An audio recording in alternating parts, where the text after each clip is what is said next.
അന്താരാഷ്ട്ര നാണയനിധി പുറത്തുവിട്ട ഏറ്റവും പുതിയ റിപ്പോർട്ട് പ്രകാരം ലോകത്തെ ഏറ്റവും വലിയ അഞ്ചാമത്തെ സമ്പദ് വ്യവസ്ഥ എന്ന സ്ഥാനം ഇന്ത്യക്ക് നഷ്ടമായി. നിലവിൽ ഇന്ത്യ 6ാം സ്ഥാനത്താണെന്ന് IMFന്റെ വേൾഡ് ഇക്കണോമിക് ഔട്ട്ലുക്ക് വ്യക്തമാക്കുന്നു.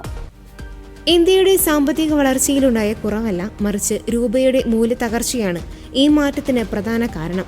ആഗോള GDP റാങ്കിംഗ് കണക്കാക്കുന്നത് US ഡോളറിലാണ്.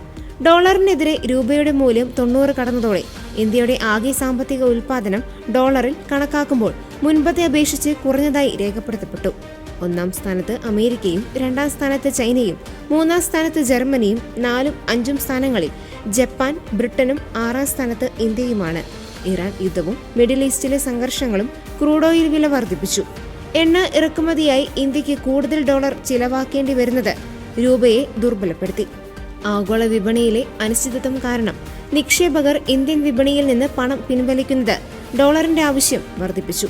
അമേരിക്കയിലെ പലിശ നിരക്കുകൾ ഉയർന്ന നിലയിൽ തുടരുന്നത് ആഗോളതലത്തിൽ ഡോളറിന് കൂടുതൽ സ്വീകാര്യത നൽകി. ഇന്ത്യയുടെ ആഭ്യന്തര സാമ്പത്തിക ഉൽപ്പാദനം ശക്തമായി തുടരുന്നുണ്ടെങ്കിലും കറൻസി മൂല്യത്തിലെ വ്യതിയാനമാണ് റാങ്കിങ്ങിൽ പ്രതിഫലിക്കുന്നതെന്ന് IMF റിപ്പോർട്ട് ചെയ്തു.